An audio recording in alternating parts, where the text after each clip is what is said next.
खाई के पान बनारस वाला गाने पर अंकल ने लगाए जबरदस्त ठुमके। वीडियोस देख फैंस बोले इनके सामने अमिताभ बच्चन भी फेल।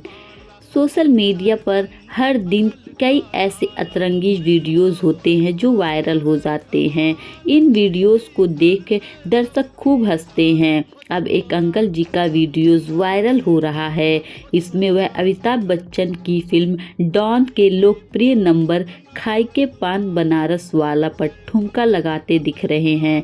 अंकल डांस करने में इतने मग्न है कि उन्हें आसपास कोई भी दिखाई नहीं दे रहा है।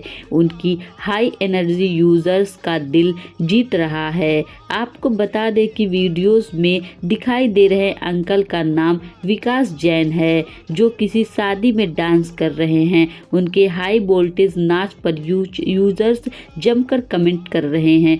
एक यूजर ने लिखा, आपने तो अमिताभ बच्चन को फेल कर दिया सर, मस्त डांस है। तो वीडियोस देख आपको इनका डांस कैसा लगा कमेंट में ज़रूर बताइएगा। तो ऐसे ही वायरल वीडियो के लिए हमारे चैनल को सब्सक्राइब करना ना भूलें। मिलते हैं अगले वीडियो में, तब तक के लिए अपना ख्याल रखिए।